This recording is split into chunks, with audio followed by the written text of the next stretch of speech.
sa bawat buhay natin. Ang Diyos ay mayroong layunin, may hirap man sa landasin, ngunit siya'y tapat pa rin.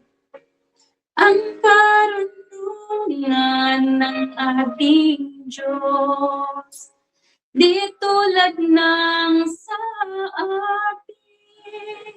Kaya kung naninimdim ang hapayang ito ay alalahanin. Ang Diyos natin sadyang marunong,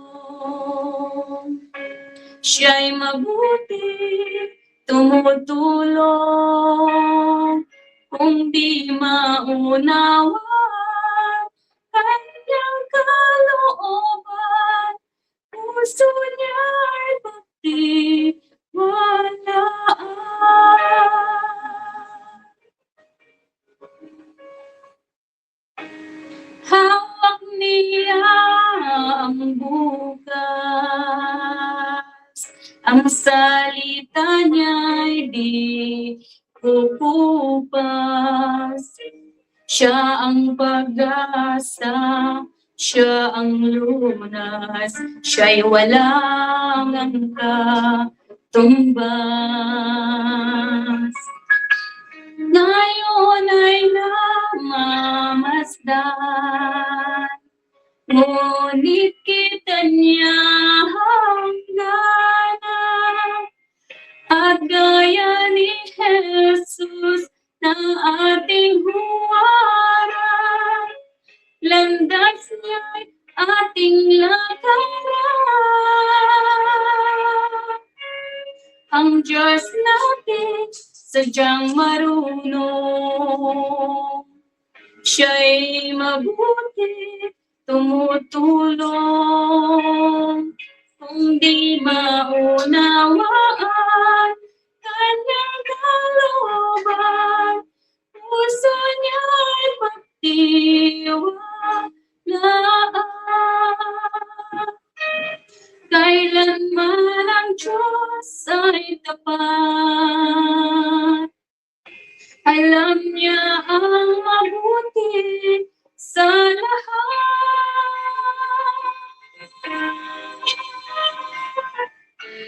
Ang Diyos natin sadyang marunong, siya'y mabuti, tumutulong. Kung di maunawaan kanyang kalooban, puso niya'y pagtiwalaan. Kung di maunawaan kanyang kalooban, puso niya'y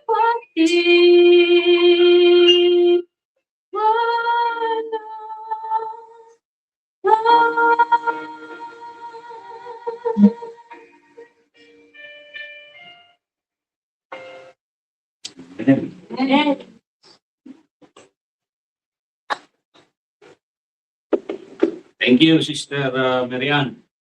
Sa kayong mga ating mga habang tumatagal, tumitinding magigiting na mga presider at mga chorister. Praise the Lord and welcome po sa ating pong Sunday Bible study class. Amin din daw sabi ni Sister Alma sa online. At good afternoon daw po, sabi ni Elder Jason, habang nagdadrive, siya ay nasanay na kasi ito, nagdadrive na nagpipindot sa kanyang cellphone. Good afternoon everyone, sabi naman ni Sister Glory. Yeah. Si Brother Benji, ewan ko kung nasaan ngayon. Good noon everyone. At saka si Elder Biani, nandito lang. Good afternoon. Happy Sunday.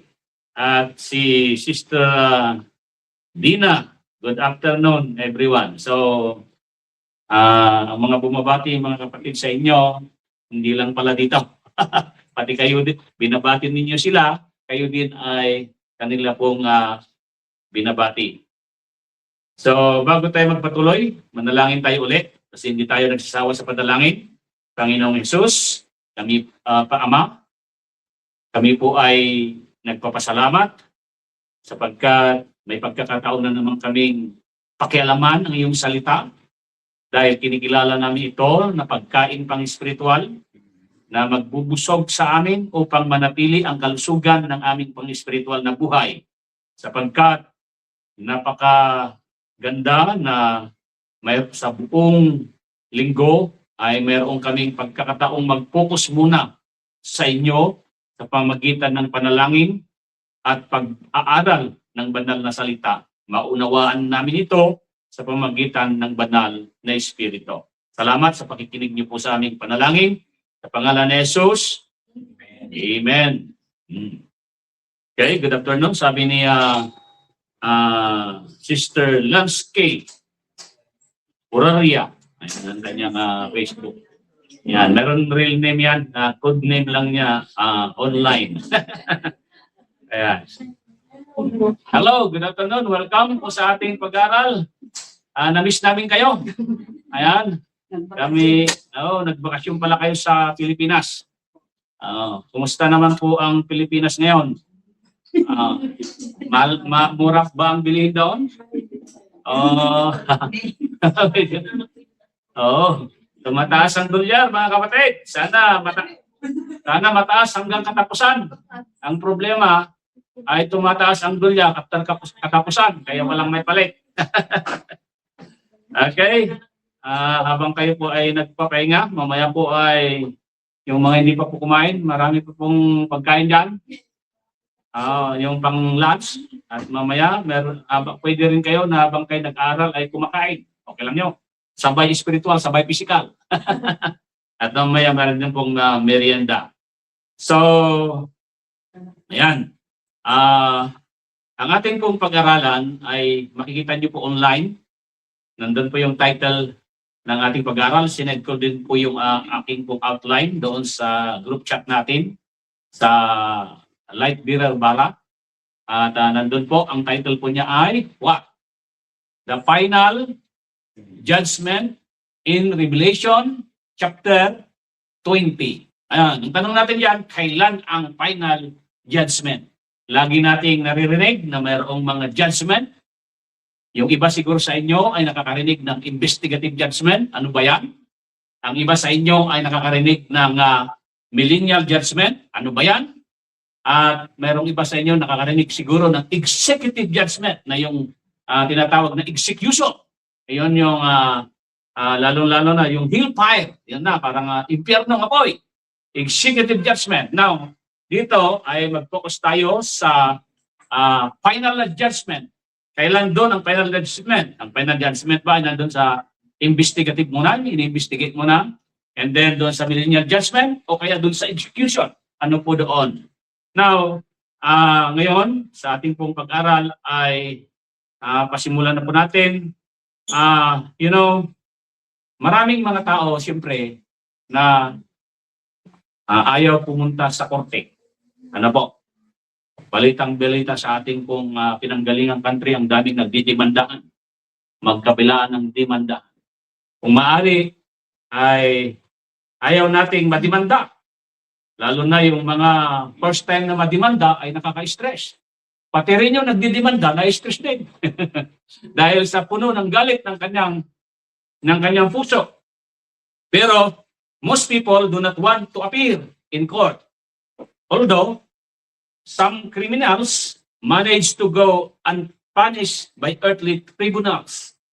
Kasi may mga, sa ating kasi, sa korte natin, masatawag lang na criminal kapag na ibigay yung sentence na siya ay talagang nagkasala.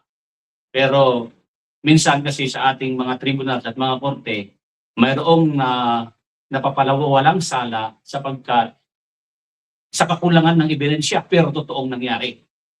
Itoong nangyari, no, mga kapatid. Pero sa mata ng Diyos, halimbawa pagpatay, pinatay talagang siya ang pumatay. Ano po? Pero napawalang sala yung pumatay, gumawa ng krimen sapagkat sa kakulangan ng ebidensya. Pero pagdating ng final judgment, they cannot escape. They cannot escape. Kasi nakasulat sa libro ng langit ang mga nangyayari sa bawat sangkatauhan. Now, dito mga kapatid, ang focus natin ay sa Revelation chapter 20. Kaya pag kayo po'y makauwi sa iyong mga tahanan, pwede niyong basahin buo yung chapter. Kunti lang naman yon. Revelation chapter 20. At before doon sa chapter 20, basahin din niyo yung chapter 19. Yan, kasi nandun yung parang introduction niya. Yung Revelation po ay yun po yung pinakahuling libro ng Biblia. Sa Ilocano, Apokalipsis. Sa Tagalog, Pahayag. Ayan, sa English, Revelation. Now, sa Revelation, chapter 19, ay dinescribe doon yung tinatawag na Christ's second coming. Ano po? In symbolic terms. Particularly sa verse 6 to 11. That those who do not belong to Jesus will perish. Particularly sa verse 12 to 21. While Christ's followers will be resurrected and transformed and will be with Jesus. Sa yung lagi nating no? Sino pa sa inyo yung mga nakapag-attend na ng mga libingan ng mga ang naglilibing ay pastor, hindi pare, hindi naman kasi naglilibing yung pare, ang simbahan lang. Pero yung pastor ay napupunta talaga sa cemetery. Mayroon silang binabasa na teksto. Ito ay matatagpuan sa 1 Thessalonians chapter 4 verse 15 to 17. Yung bagang Christ will appear, yung advent coming para buhayin yung mga namatay kay Kristo. At yung mga namatay kay Kristo at yung mga buhay na natira na maabutan ni Kristo ay sasalubong sa kanya sa kalapaan. Nandiyan na si Sister Gloria na bumabati online.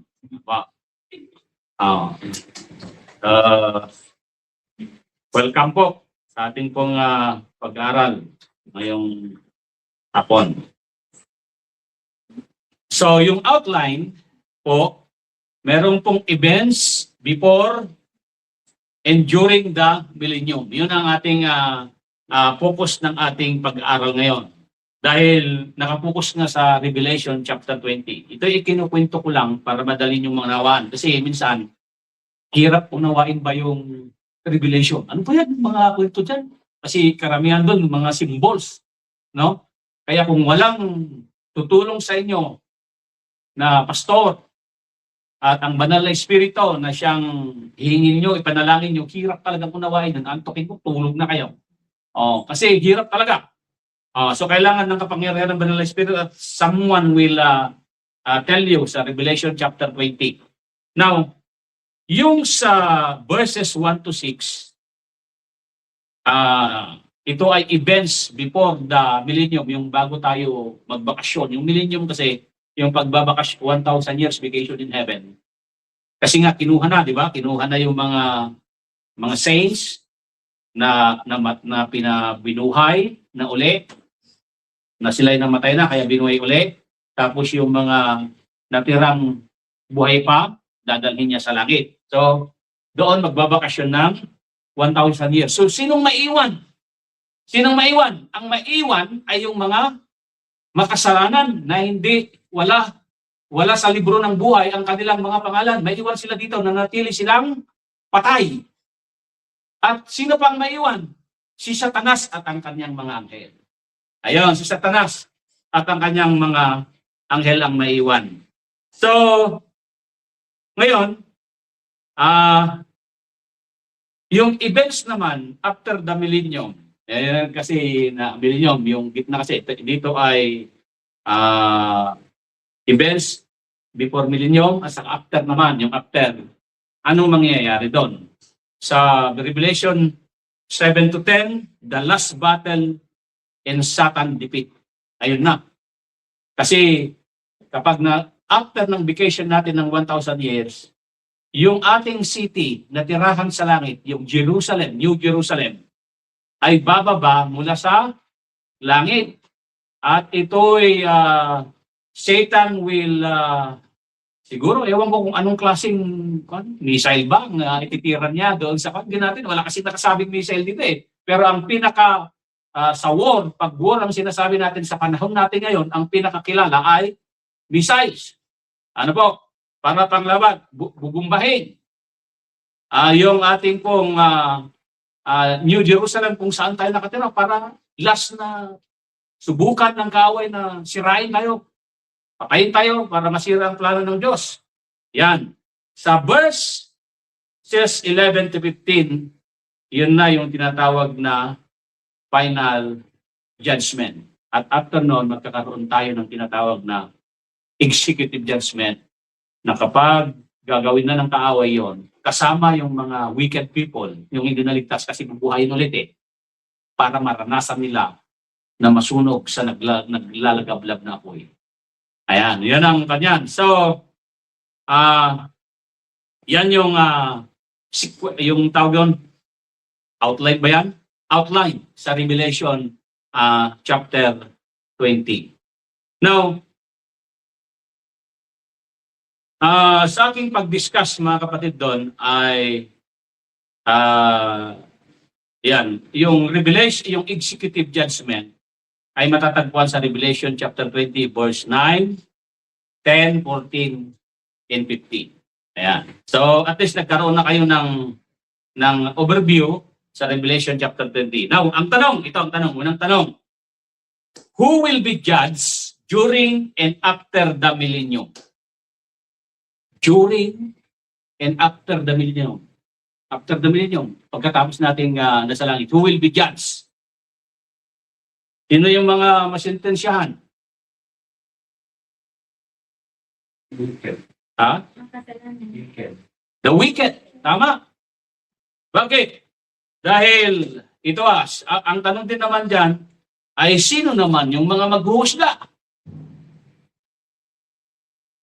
Kung yung mga wicked people, yung mga makasalanan, sila ang mahusgahan, ay sino naman yung maghuhusga? Sino naman yung mga participants? Halimbawa dito, nagkaroon tayo ng Sunday worship. Mayroong presider, mayroong nag-opening prayer, may nag-special number, at may preacher. Now, sino-sino yung mga participants? Ayon sa John 5:29, the true followers of Christ are participants of the judgment. Yun na yan. Participants ay kasama pala yung maliligtas na manghusga sa mga hindi maliligtas. Nako. Not dependents. The final judgment will be dealing with the unrighteous and the satanic agencies. Kasi nga, siguro, marahil, bubuklatin ng Panginoon yung libro dun sa langit. Para kasi siguro digital na tayo. May digital na tayo ngayon eh. Siguro, pindot na doon. Parang may screen na makakita natin siguro. So ito yung mga dahilan kung bakit sila ay nagkasala. Ano, kapatid? So now, next questions, what are the criteria? Ano kaya criteria? Di ba kung in-invite tayo mag-judge kahit beauty pageant or anumang mga, na-invite din ako mag-judge sa beauty pageant. Di ba yun? Okay, guwapo pageant. Guwapo pageant yata. In-invite akong nag-judge. Ayan. What are the criteria used during the judgment? Ayan. Ano sa tingin nyo ang criteria? Di ba kung kayo nag-judge, ano in-invite ka, ang criteria nyo ay talent. Ano yung talent? May ilang percent, may mga percent yan doon sa kanyang talent. Guwapo. May percent ba sa kanyang beauty? Doon sa pagsagot niya sa tamang pagsagot niya sa mga tanong. Ayan. So dito naman, mga kapatid, what are those criteria? Now, patol tayo, magbasa muna ako. Salvation is by grace. Okay, tandaan natin po yun. But judgment includes the issue of works. Diba? Nung tinanggap natin ng Panginoon at sa tagapagligtas. Naligtas na tayo, pero Habang nabubuhay tayo, dapat manatili yung ating kaligtasan, manatili tayong ligtas. Ngayon, paano natin nalalaman na tayo ay nagkakasala? Di ba may batas? May 10 utos? Paano natin nalalaman na tayo nagkasala ng huwag kang papatay? Hindi ito tumutukoy sa langgam, tumutukoy sa tao. Baka marami na kayo napatay na langgam. Huwag kang papatay. Paano natin nalalaman? Tayo nagkasala sa violation natin na huwag kang papatay dahil mayroong batas. Kung wala sanang batas, wala tayong makikitang kasalanan. Pero mayroon. So ibig sabihin, mayroon tong criteria, includes our work. Kasi kung basahin natin yung Revelation chapter 20, verses 12 and 13, obviously, makikita natin doon. So obviously, the sentences in the degrees of penalty will be deeper on what people and angelic beings have done and how they live, although all enemies of God will die. Kasama pala yung mga ano bang tawag natin yung mga kasama ni Satan ng mga angels? Dark angel ba? Kasi minsan yung dark angel, pwede rin siyang dahil makapangyarihan, pwede rin siyang maging white angel. Ano? Kaya parang magaya niya lahat. Pero yun, kasali sila na mahusgahan based doon sa criteria. Siguro may pakita doon yung mga 10 Commandments. Naku, yung mga kasalanan siguro na hindi na ipatawad, mag-a-appear siguro doon, parang may statistic. Na ito, hindi na ipatawad. Kaya ito'y walang pag-asa. Then, next. So, they will be tormented day and night forever and ever. Ako, yun pala ang consequence o reward ng wicked people. They will be tormented day and night. Bakit ang tagal naman? Bakit kaya ang tagal? Kasi yung sunugin lang yung isang tao ngayon, aabot ba yan ng 24 hours bago masunog?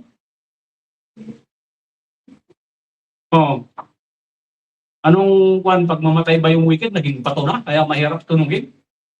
Kaya day and night. Merong mga nagko-comment, ito'y outside, wala namang binanggit na specific sa Bible, na kung gaano daw karami ang mga kasalanan mong hindi na ipatawad, ay ganun din katagal yung pagkasunog. May posibilidad. Hindi natin alam kasi, they will be tormented day and night forever and ever. Nako. Nung nakaraan natin yung pag-aralan, sa pag-aralan natin na tinatawag na forever. Dahil sa magkasawa, I love you forever. Until you are living. Yan ang yan ang forever. Until you are living, ay hindi kita papalitan. Pero kung wala ka na, ay papalitan kita. Para sigurong ito rin. Although, they will be tormented day and night forever and ever, ay meron ding hangganan. Kasi naman, pagkatapos malinisan lahat ng Panginoon, kasama na yung mga wicked, mga angels at tao, lahat ng mga elemento, ay doon sa following chapter ng Revelation 20, sinasabi doon na God will create a new heaven and new earth. Na doon tayo titira lahat. So, ibig sabihin, mayroong hangganan yung forever and ever na sinasabi doon. Na hindi tuloy-tuloy na hindi na lang namamatay yung apoy. So, kaya mayroong tanong dito na does the statement point an ever-burning hell? Kasi ang term na forever or everlasting has different shades of meaning in Scripture depending on the nature of that to which is applied. Depende. Hindi ibig sa Biblia kasi maraming term na ginamit na forever, everlasting. Pero yung forever and everlasting, hindi laging walang hangganan. Tulad ng without beginning and end, in connection with God. Di ba? Yung without beginning and end, in connection with God. Pero with beginning but without end, the eternal life of the believers, yun ang may walang beginning at wala ding end, yung eternal life. Pero sa ibang punto with beginning and end, meron naman tulad nung hellfire, meron ding hangganan. Now, the context of Revelation 20 suggests that the torment will not be forever. So because fire will devour God's enemies, kailangan madibor. Ano ang kanang Tagalog sa madibor? Matunaw ba? Matunaw. Yan ang sa verse 9 in chapter 20. The annihilation is called the second death. Ang tawag dun pala ay second death. Ang first death ay yung pagkamatay natin sa present. Ang second death ay yung pagkamatay natin. Ayaw ko nun. Ba't natin? Pagkamatay nila. Pagkamatay nila. Ayaw ko nga pa doon. Ayaw ko magpasama doon. Pagkamatay nila sa pangalawang kamatayan. Yun yung sinasabi ng Biblia na sino man yung iinom ng tubig ng buhay ay walang anong tawag doon? Hindi walang pag-asa. Walang chance na matikman ang pangalawang kamatayan. Tama na yung una, mga kapatid. Tama na yung una. Kasi nga, ang binabayaran natin sa una ay yung kasalanan nila Adan at Eva. Tama na yun. Pero at least, kasi ang Panginoong Hesus ay naranasan din niya yung unang pagkamatay. Pero nabuhay, ay ganoon din tayo at may pagkakataon na tayo rin ay mabubuhay. Huwag lang sa pangalawa. It is not the punishment, no, which will continue forever. The result of rejecting Jesus' will. God does not enjoy people to be tormented forever. Ayan. So, what about the time after the judgment? Ano naman yung time after judgment? Ito naman. Mababasa niyo dyan. Sige, pwede nating ibaba ng konti. What about the time after the final judgment? Jesus promised a wonderful new earth. Ayun, ito. Jesus promised yung pinakamataas. Jesus promised a wonderful new earth without sin, suffering, and death. Yan ang ating pinakagol, mga kapatid. Kung bakit tayo ay nagtitiis, kung bakit hindi tayo bumibitaw sa Panginoon, kahit anong pagsubok natin sa ating mga buhay, ay dito pa rin tayo. Dahil ang Diyos mismo ay hindi tayo isinusuko. At kailanman ang Diyos ay hindi tayo sinuka. Ano ba? Alam natin kung paano magsuka. Pero sa Diyos kailanman ay hindi na nangyari sa atin. The redeemed will live there in close fellowship with God. Yung new earth, kasi ito yung old earth Yung i-create na new earth, the redeemed will live there in close fellowship with Jesus. Pwede natin siguro akbak-bayan ng Panginoon. Diba? Pwede na tayong magpakandong sa Panginoon. Ayan, di natin nakikita kasi wala tayong kakayahan dahil hindi tayo kaaya dahil tayo makasalanan. Kaya ang sabi ng Biblia, kung sino man makakita ang Diyos ay mamamatay. Kaya walang nakakita. Maliban lang kung siya ang magsabi na gusto kong magpakita kay Abraham. Tulad ni Abraham. Pero personally, face to face, hindi na online. Yan. Online nga, hindi mo makita ang Panginoon Makikita natin siya personally and we have close fellowship with God. Now, tuloy ko, the millennium is not a period of peace in earth, on earth, in which people can still make decision for God. Tingnan nyo, wala na kapag nandun na tayo sa kalangit, final na yon. Yung mga wicked, wala ng chance. Yung decision ng Panginoon, yung plano ng Panginoon, yun na ang matutupad. Now, such an idea is not only foreign scripture but also dangerous kasi may mga turo na halimbawa napunta sa langit, then pag panalangin, mapapatawad pa ang kanyang kasalanan. Saan ba yun tumatawag? Okay. Mapapatawad pa ang kanyang kasalanan sa pamagitan na yung sa purgatorio. O, pwede mo pang bayaran. Wala yun, mga kapatid.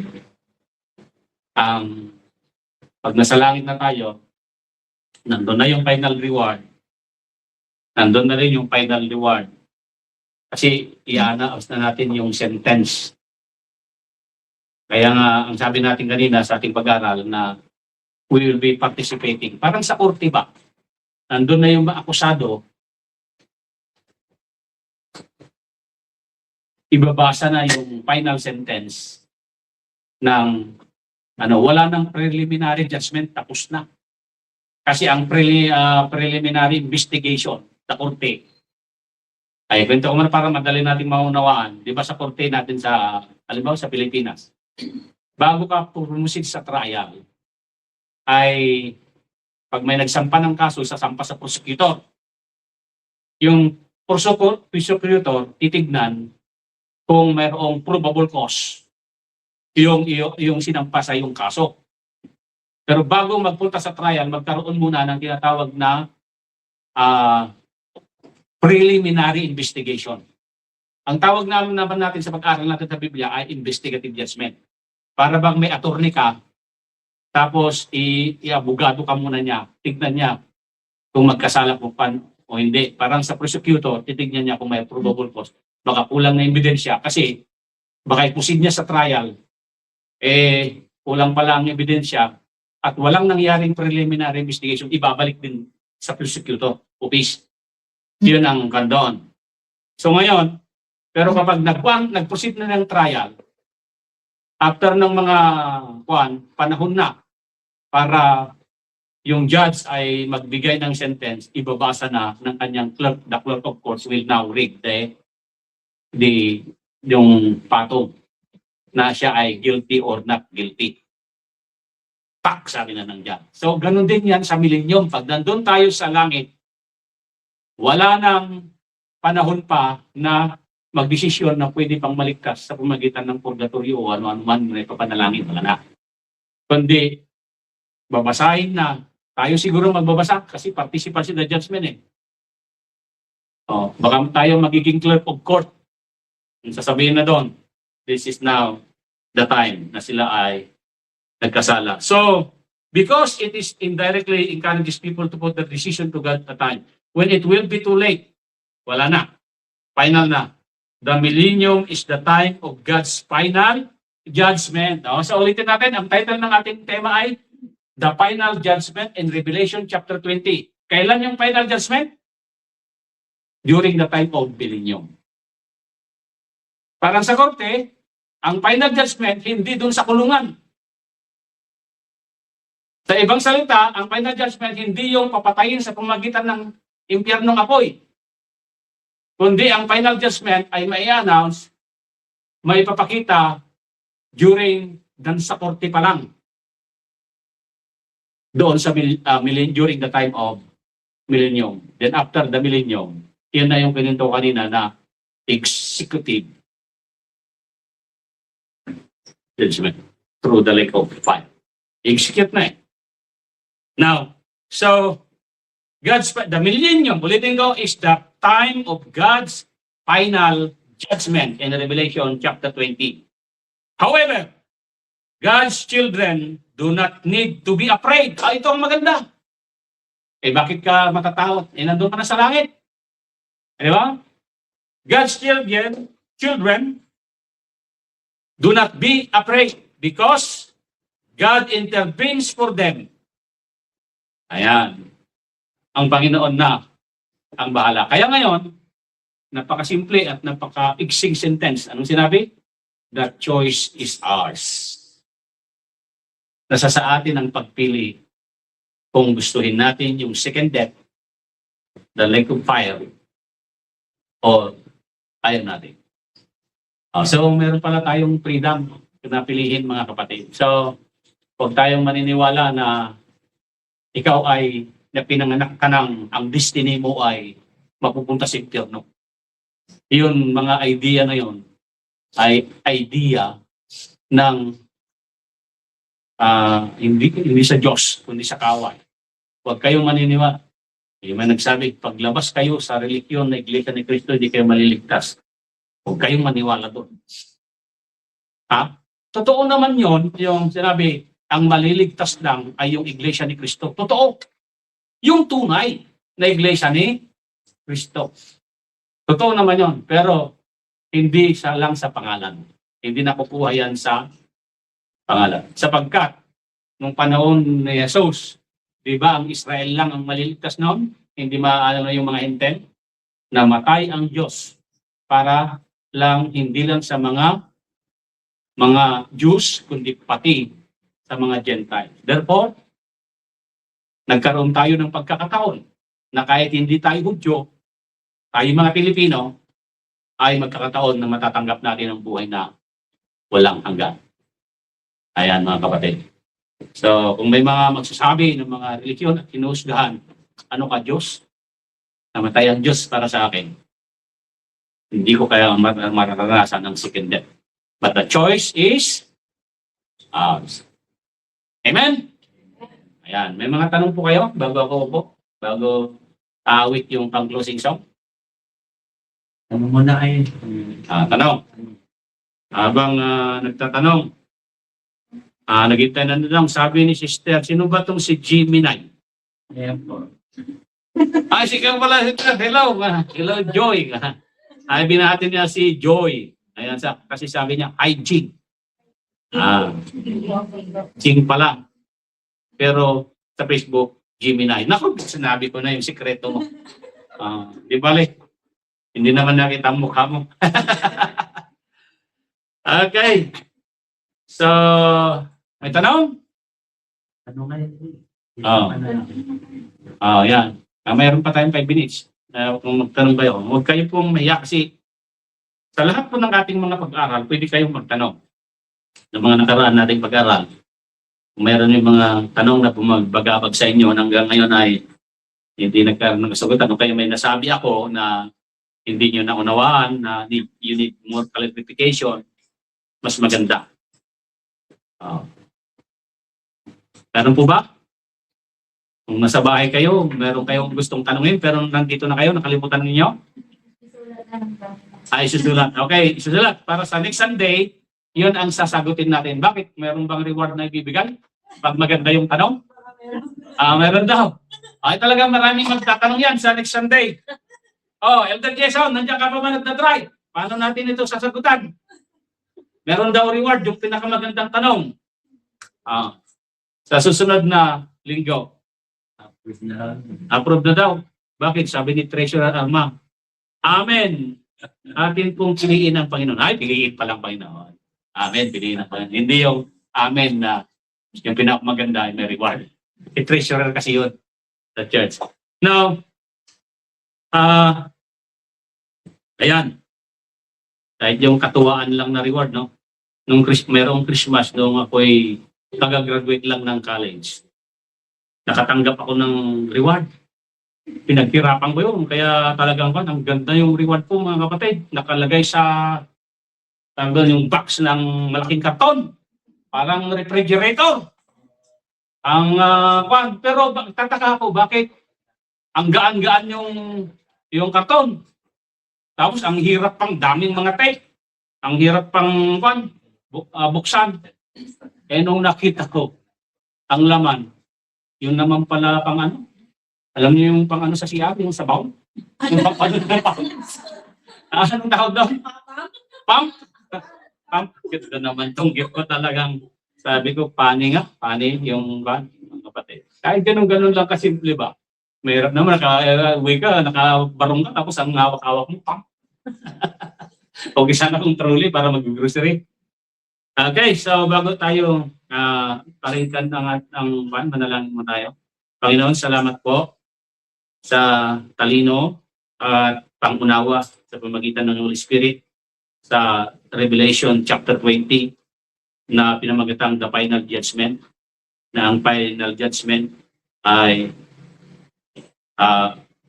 mangyayari during the time of millennium, kung saan babasahin and we will be participating na kaming mga maliligtas. Panginoon, ito po ang aming panalangin sana sa aming buhay na lagi po namin kayong pinipilig dahil ayaw namin at ayaw mo din na kami po ay mapasama sa second death. Ito po ang aming pasasalamat sa iyo dahil meron kang warning, meron kang Biblia upang amin pong binigay sa amin upang napag-aralan namin para kami po ay makapaghanda na hindi po kami maligaw, lalong-lalo na sa panahon ngayon. Sa pangalan ni Jesus, Amen. Okay, tawagin mo na rin. Tayo po'y manalangin. Purihin ka, Lord, sa mga salita mo na binigay mo sa hapong ito.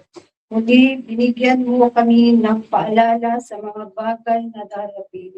Ito po, Ama, ay isang pag-asa para sa amin at alalahanin ang iyong pagmamahal at kabutihan. Sana po, Lord, ay patuloy kaming magkaroon ng ganitong pag-unawa at kaalaman na sa bawat araw ay magbigay ng isang muling pag-asa. Sa tulong ng banal na Espiritu, ang mga karunungan ito ay patuloy na ipalala sa amin. Alakip nito, Lord, sa mga kapatawaran ng aming mga kasalanan. Sa pangalan na aming dakilang, Panginoon. Amen. Amen. Praise the Lord. Amen. Galing ng manalangin itong aming mga kapatid. Sinong susunod din na mananalangin sa Sunday? Okay, so ito na po ang pagtatapos po ng ating pong programa, pero pwede nating i-focus yun, Elder, sa ating mga kung gusto nilang mga bumati. Ayan. Ayan. Baka mayroon kayong gustong batiin online. Tayo, bigyan natin yung microphone. No? Shout out! Ano na kayo? Ayan. Okay.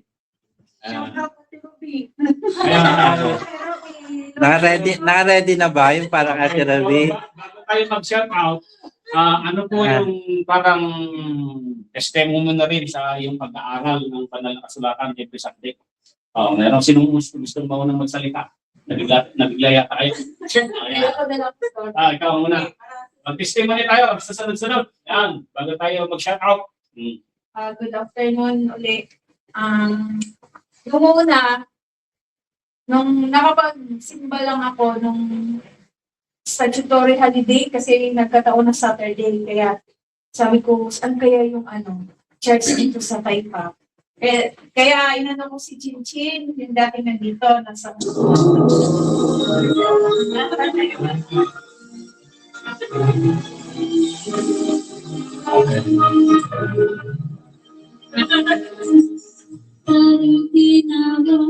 Ayaw, nandito pala yun. Sige, tuloy mo. yung lang, Pastor, Ah, na statutory holiday nagkataon ng Sabado, kaya kinat ko si Chinchina, tinanong ko kung paano punta ng Taypa. Kaya yun, nakarating ko doon sa tapos, yun na, wala akong chance na makapag-Sabado kasi yung daming activity. Kaya salamat sa Diyos na may ganito. Kahit pa paano, hindi tayo mga tuloy-tuloy na anong tawag dito? Mawala sa daan. Tapos, yun, salamat. Kung first time ko pumunta dito, kaligaw-ligaw pa, sinundo ako ni Dave. Siya naman ngayon ang wala. Sunod-sunod na Saturday. Ay Sunday, wala siya. Tumang po. Tapos, nagpo pa nga siya. Sinabit namin yung ulam. Sabi punta na siya dito. Ay mo naman, tila nag-reply. Ang sarap nung first day ko dito, sarap makinig ng parang pumasok yung parang ang sarap pala, no? Yung makinig ka na salita ng Diyos. Kasi iba na yung, sa ganitong edad na, iba na yung ano mo, iba na yung mentalidad mo, ngayon ano ba yung, basta iba na yung pananaw mo. Ngayon parang ano, o sabi ko, ay nasa ganitong edad na ako. Ano ba talaga ang focus mo sa buhay mo after nitong buhay na binigay ng Diyos pala. Sorry. Tapos yun, kasi ibang malaking bagay kasi yung ano, kahit naligaw ka ng landas na yung bata ka pa lang, bali, nakilala mo na yung ano, tsaka in short, naduktayin ka na. Kahit naligaw ka man, ano, hanap-hanapin mo pa rin yung totoo. Amen. Kaya yun ang nangyari sa akin. Sabi ko, kaya nalungkot ako kasi tatlo kami magkakapatid. Tapos yung namatay yung nanay ko, nagkatulit na sila. Kaya sabi ko mga ano, basta doon na sila nag-ano, nag-fiesta, nag-celebrate, mga ganon. Wala, hindi ko na sila maano eh. Ganun na ang paniniwala nila. Tapos yung iba ko naman, pinsan, patuloy pa rin sila kasi devoted talaga yung side ng nanay ko. Is they devoted. Kaya, salamat sa Diyos at mayroon tayong ganito. Sana magkaano ng Sabado. Makapagsabat naman. Thank you at good afternoon ulit. Okay, next. Sino naman ang next? Wala daw Accepted. pasado. Ako naman po, matagal na po akong nag-a-attend ng Sabat kay Kuya niya. Okay, masaya nga po ako meron ulit na na-open na ganito na po na kami pinupuntahan. Tapos, at sa namaraan po sa pakiramdam yung linggo-linggo kang nakakarinig ng mga salita ng Diyos. Kahit na anong pagsubok ang dumating sa'yo, parang kaya-kaya mo yan kasi kasama mo si Lord. Amen. Yun ang nararamdaman ko, masaya ko. Kaya kahit na maaga akong gumigising para lang maka-attend dito every Sunday kasi wala naman po kami holiday ng Saturday. Kaya ginagawa ko talagang the best para makarating dito, para makarinig ko lang mga salita ni Lord. Dahil kay Pastor Maxwell, kay Kuya Jan, na hindi nagsasawa na lagi kaming kasama dito. Kahit yung anak ko po, yung nasabi ko, nakabalik ako ulit sa 7th Adventist. Muntik na din daw siyang mabautis sa noon. Kasi nag-a-attend din po siya doon sa Pilipinas. Kaya naging po siya sa pag-training niya noong nakaraan. Oo. Kaya sabi ko, pag uwi ko dyan, itutuloy natin yan doon sa anak ko. Oo, mama, sabi niya. Kasi marami rin ako matutunan dyan. Alam niya lang kung ano yung yun lang po. Salamat po mga kapatid. Amen. Ay, saan ko lang muna. Parang ano eh. Parang ano. Diba sabi nga, tumanita? Hello po, good afternoon. Sa akin naman po, every time na pumunta ko dito, nakakagaan po sa kalooban ko kasi nakakapag-pray at parang nabubusog po yung kaluluwa ko sa mga sampung. Sa mga nalulunod ko. Sa totoo lang po, as a single mother, mahirap po sa pinagdadaan. Kaya masyado pa ako emotional. Pero, every time na magsasandi ako ng holiday, inaantabayanan ko po talaga yung oras. Minsan, chinachat ko si Ate Janet, para kasama ko dito. Kasi hindi na po na-attend si Ate Ruby kasi sa kagay ko na Janet. So, maraming salamat po sa inyo, sa kay Kuya Johnny, sa pag-ibig po sa amin. So, yun po, nakakagaan po. Every time na pupunta po ako dito, masaya po ako. Amen.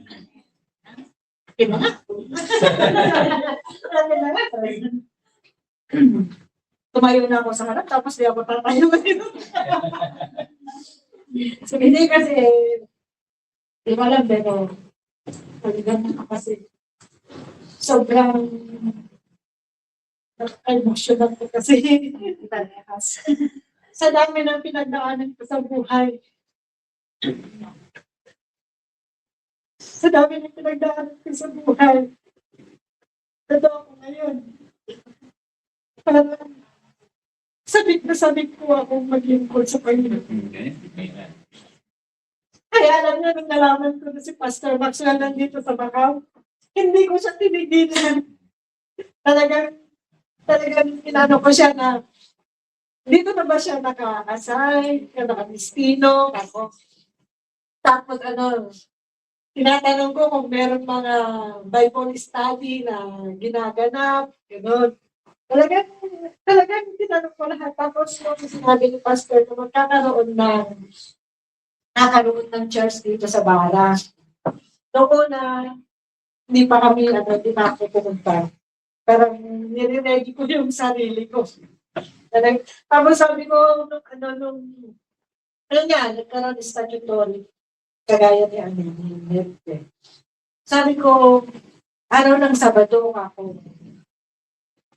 Patatapusin ko ba yung taon na hindi maka-attend, hindi pumunta sa church? Kaya nung araw na yun, bago pa nung araw na yun, ng Sabado, pinaisis ko ni Pastor, tinanong ko kung saan ba dito sa Bara. Nag-send siya ng mga location, yan. Kaya doon ko nahanap. Tapos ito, actually, kasama ko sana yung hipag ko, pero hindi ko alam nangyari ngayon. Kaya na dyan sumama.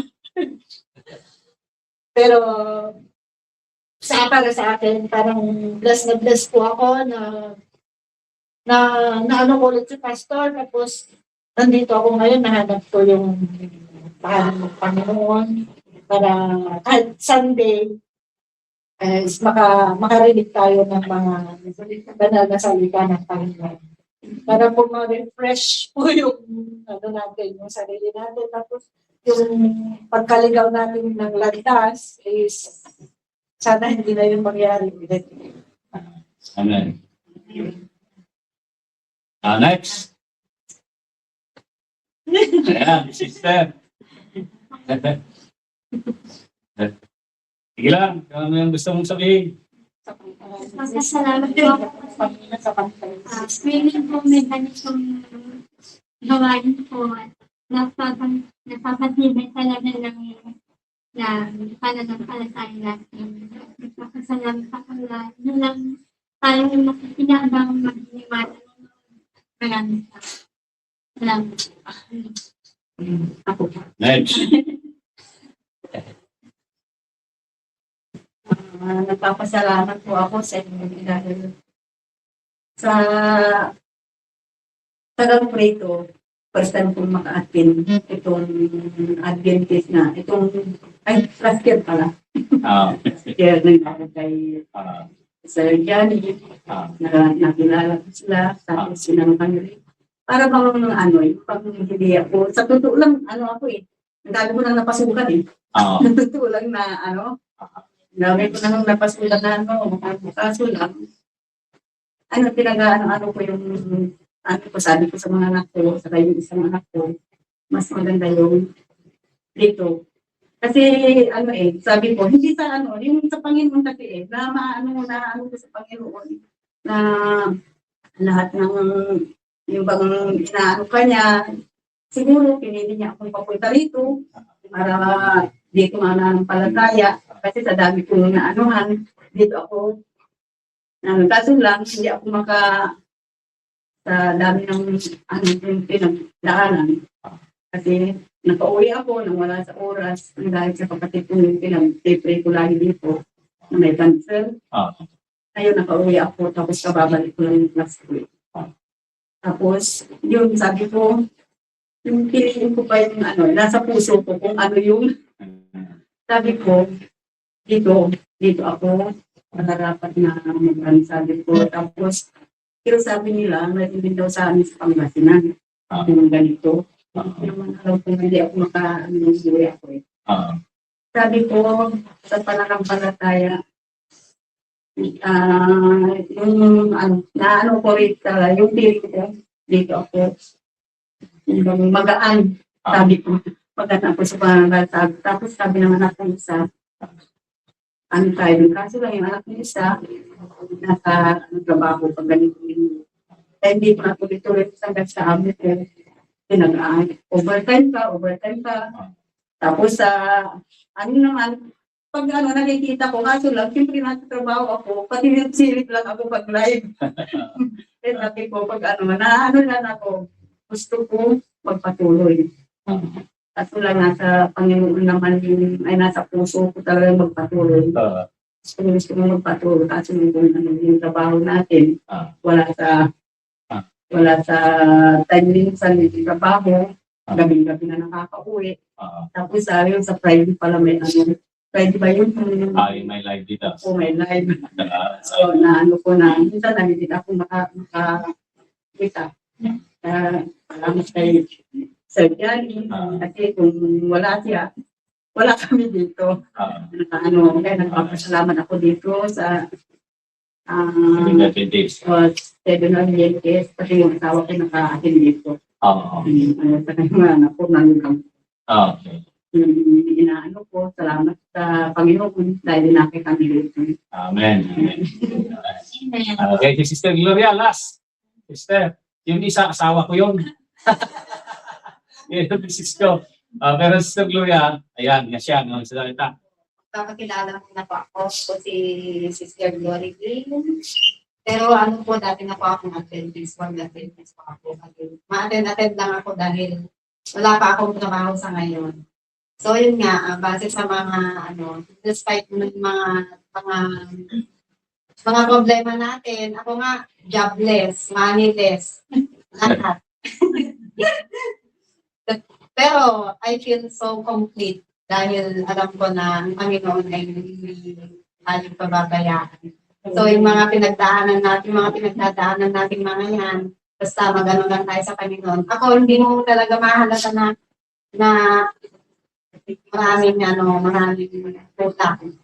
maraming kulang sa pera, at saka sa kalusugan. Pero sa mga pagsubok na yan ay mga pagsubok lang yan. Mas mataas ang Panginoon sa lahat. Okay, tapos, magbati ka na, Sister Gloria. Kung sino man gusto mong batiin. Dami ng batik ko, shout out yung mga kaibigan ko sa Thailand. Thailand. Sino sila? Sa lahat ng mga Adventist family, Adventist doon sa Thailand. Hello, nandito po si Glory din sa Macau. Para ka nga sa wawawin, ha? Tsaka sa province ko po, sa Lihago City, sa Bella, tsaka sa Ilocos Sur, yung mga kapatid ko nandun, tsaka yung mga kapatid ko sa Japan. Next, second, balik tayo dun sa una kanina. Napag-meron ko yung pinakamagandang asawa ni Pastor. Ayan, okay. Shout out sa mga lahat ng manonood sa online. Punta po kayo dito, maraming pagkain. Ay, shout out pala sa sa mga pinsan ko sa Manila, PSDA San Juan. Shout out sa inyong lahat dyan. Sabi ko mag-follow sila. Shout out po mga kaibigan kong taga Macau. Nakaka kayo dito sa para evangelist para makaatin po tayo ng Bible study Sunday. Okay. Ayan, sila, baka may gustong batiin. Malayo ako, nasa Carmen City. Walang internet doon? Yeah. Yung kasi yung Wala. nung unang dating ko dito sa Marawi, dami ko din sinalihan ng mga church. Dami nag-gindi ka sa akin. Pumapasok ako, pero alam mo yung ginagawa kasi nila, parang naglalaro na ng kumakanta, sumasayaw, talon-talon. Okay. Kung iba kasi sila. Tapos hanggang sa, nung sawa ako na yung mga nag-invite sa akin, parang hindi ko na alam, parang binabatuwa ako. Kaya hindi ako nagpupunta. Pero nung mga ilang years, mga ilang buwan pala, bago tayo na bago tayo na kilala na ako. May mga nag-excite sa akin. Minsan pumupunta rin ako. Kaya lang kasi, parang yung puso ko talaga, kung ano yung unang mong matutunan, yung mga doktrina na yung iba hindi mo matanggal. Yun talaga yung gusto mong Iba kasi sa kanila, kaya yun. Minsan hindi na ako pumunta. Minsan sinabihan pa ako na wala daw si Cristo sa buhay ko. Sabi nila. Nag-judge ka agad, no? Kasi nga sinabi ko na ayaw mo nga pumasok doon. Ganun yung experience ko sa amin. Pero mararamdaman ko talaga yung sinasabi nila na kumbaga sa mga huling araw, is parang mauuhaw ka sa mga salita ng Panginoon, mga kalimutan magagandang salita. Tapos, diba sabi nila pagdating ng panahon na yun is wala na yung mga parang kagaya ng pastor na nag-preach. Mauuhaw ka sa mga. Parang noon guys, ganun yung naramdaman ko. Doon, binabaliwala ko sila. Kaya siguro sabi ko, ito na yung pagkakataon na talagang bumalik ako sa Panginoon na kahit na Sunday tayo ngayon, is alam ko na blessed po tayo. Amen. Next, battery. Si Ivan. Wala ka ng bumagay? Pinapubos na? Yung sarap? Oo. Ayan. Bate. Wala na? Okay, kung wala na. Kaway-kaway na tayo. Kaway-kaway. Kaya. Okay. Mga kapatid, dito na po nagtatapos ko ng ating pungwan. Ilabas na po yung merienda. Panalangin muna po. Manalangin muna. So, Panginoon, tapos na po yung pagkain spiritual. Kami naman po ay mag-snacks. At pagkatapos doon ay babalik na naman po kami sa aming pong mga tahanan. Salamat po sa kabutihan nyo. Kaming naramdaman ang iyong presensya sa bawat isa sa amin. Nang dahil sa iyo, kami po ay anuman ang mga pagsubok namin sa buhay, nagkakaroon kami ng kagaanan sa aming mga puso at isipan. Para ni Jesus, Amen. Parang napaiyak sa'yo ng iba. Tapos nung makita ko kayo na magpapagawa, nagpapagawa. Tapos